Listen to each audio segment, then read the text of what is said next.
Mesdames et messieurs, soyez salués où que vous soyez, partout à travers les quatre coins du globe. Alors l'heure est très grave du côté de l'Ukraine. La situation est très gravissime. Plus rien ne va au niveau des soldats des forces armées ukrainiennes. Plus précisément, les officiers et certains hauts gradés. Volodymyr Zelensky a décidé de se retourner contre ses propres soldats. Ceux-là qui protègent l'Ukraine, ceux-là qui assurent la sécurité, la stabilité du peuple ukrainien. Zelensky, on ne sait pas ce qui l'a piqué, ce qui se passe, a décidé de se retourner contre eux avec un bon nombre de décisions. Vous savez, ce conflit russo-ukrainien, parmi eux, il y a certains soldats qui sont très fatigués et qui en ont marre même d'ailleurs de ce conflit entre l'Ukraine et la Fédération de Russie. Donc, parmi eux, il y a certains qui veulent se reposer. Volodymyr Zelensky a pris une loi, mais très ferme. Le contenu de cette loi en question, mesdames, mesdemoiselles et messieurs, même un robot ne peut pas le supporter. Il faut le dire ainsi. Je dis même des robots seront incapables de supporter les lois que Zelensky vient de prendre sur son sol. N'en parlons pas des voitures. Parfois même la voiture peut rouler à un moment donné et tombe en panne parce que les pièces sont usées. Mais la loi que Zelensky vient de prendre, vous serez vous-même surpris. Alors, de quoi s'agit-il? Permettez-moi d'entrer en profondeur de cette annonce. Vous comprenez? Alors, selon les informations, les soldats d'ailleurs sont remontés et ils veulent se lever par rapport à cette décision que Zelensky vient de prendre. Vous comprenez? Parce que ce sont des décisions inhumaines. De quoi s'agit-il? Il a été interdit, formellement interdit aux soldats, aux officiers des forces armées ukrainiennes et aux porte-parole du ministère ukrainien de la Défense de prononcer des mots. Quels sont ces mots? Quels sont les mots que les officiers et le porte-parole du ministère ukrainien de la Défense ne doivent jamais prononcer? Les officiers, ce sont des hommes en tenue. Les sous-officiers, officiers, les corps habillés en fait. Quels sont ces mots? Mesdames, mesdemoiselles et messieurs, écoutez attentivement. Alors, il est interdit de prononcer le mot retraite et retrait aux journalistes. Vous ne devriez pas dire ou bien prononcer le mot de retraite ou bien retrait. Vous ne devrez pas le faire. Soit vous voulez aller en retraite, vous ne devrez pas parler de ça. Si vous voulez vous retirer de l'armée, vous n'avez pas le droit de prononcer ça. Même une vieille voiture, même une voiture neuve même d'ailleurs, qui sort fraîchement de l'usine, peut tomber en panne. On change même des pièces. Des motos, des engins neufs, nouvellement achetés, tombent parfois en panne. On part dans un garage automobile, on échange les pièces. Et vous savez, ces soldats sont sur les lignes de front, sans repos, jour comme de nuit. Mais on les interdit d'aller en retraite. Donc, celui même qui prononce ce mot, écoutez ce qui va arriver. Alors, mesdames et messieurs, ils peuvent utiliser des expressions telles que « avançons ». Donc, vous ne devez pas parler du mot « retraite ». Je dois faire un retrait. Donc, quitter dans l'armée. Mais au contraire, vous devez prononcer les mots tels que « avançons ». Vous comprenez? Avançons, gagnons, éliminons l'ennemi et victoire. Voilà les mots que Zelensky a demandé à tous les officiers de prononcer.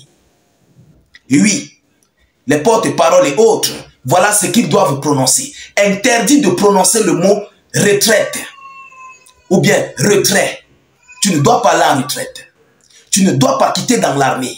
Mais vous devez avancer. Donc, les mots prononcés sont, excusez-moi de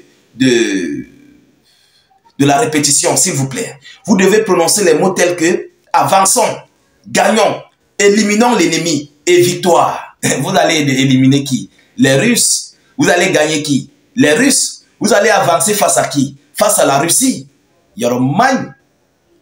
Voilà les mots. Voilà la loi, la nouvelle loi que Zelensky a instaurée à son armée. Mesdames et messieurs, Il dit, je cite, « Nous sommes dans la maison, nous ne reculons pas. » Une remarque, exemple un remarquable exemple de déni de réalité. Voilà les mots. Chers dames, chers messieurs, où sommes-nous? Est-ce que les hommes sont devenus des machines? Même si tel est le cas, je vous le dis, à un moment donné, un soldat sans repos ne pourra jamais dominer l'adversaire. Un soldat sans repos, même d'ailleurs, aura des vertiges. Il risquerait de tomber à lui seul, même sans qu'une arme passe sur lui. Il va s'écrouler seul parce qu'il n'a pas de repos.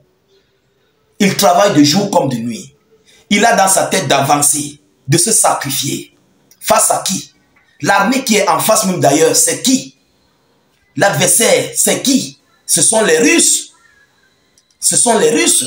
Vous faites face à la première puissance militaire mondiale. C'est face à eux que vous ne devez pas reculer. Voilà les slogans qui ont été mis dans les têtes des officiers de l'armée, des forces armées ukrainiennes face aux Russes.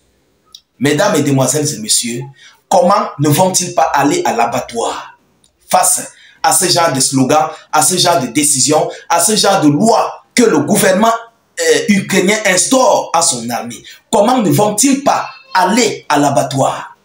De vous à moi, il faut qu'on soit clair. Ce ne sont pas des machines. Je dis, même le fer finit par rouiller. Combien de fois l'homme? Combien de fois l'humain? Celui-là qui doit se reposer, qui doit dormir au moins pour un sommeil de 7 à 8 heures. 7 à 8 heures ou 9 heures de sommeil en 24 heures. C'est celui-là. Chers dames, chers messieurs, la situation est très compliquée du côté des forces armées ukrainiennes. Et par rapport à cela, les soldats ukrainiens sont très remontés.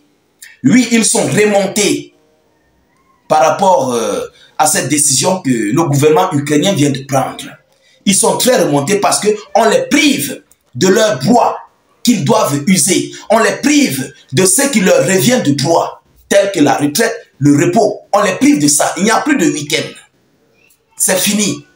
Il n'y a pas de repos, il n'y a plus de retraite, il n'y a pas de retraite dans l'armée, il n'y a pas de week-end. C'est pourquoi ils sont remontés. Malgré que c'est dans un silence absolu, mais ils sont remontés, ils sont mécontents de Volodymyr Zelensky, qui est en train de faire un conflit de l'OTAN. Il faut le dire, ça c'est le conflit de l'OTAN, que les Ukrainiens sont en train de tomber sur ça.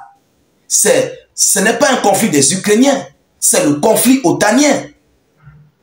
Alors, pourquoi faire tout cela sur les Ukrainiens, sur le bas peuple qui est innocent, ceux qu'on enrôle dans l'armée de force? Pourquoi? Pour aller servir des chairs à canon. Pourquoi? Mesdames et demoiselles et messieurs, l'heure est grave. Oui, l'heure est grave. En tout état de cause, on se pose bien des questions. Pourquoi ces soldats ne peuvent pas se servir de leurs propres armes contre leur chef, contre leur patron, pour trouver les issues de sortie? Je pense que moi, en tant que soldat ukrainien, voilà, je vais me retourner directement contre mon maître. Je fais la chose et je me rends aux Russes. Propre. Vous comprenez? Voilà la situation à laquelle les soldats ukrainiens sont en train de vivre du côté de l'Ukraine. Nous continuons de suivre cette actualité de près, malgré les tensions qui règnent. Dès qu'il y a du nouveau, nous ne manquerons pas de vous tenir informés de la suite de ces hostilités. De votre côté, partagez au maximum la vidéoconférence, mettez-la surtout partout à travers le monde, sécurisez la vidéo avec un maximum de j'aime et suffisamment de cœur.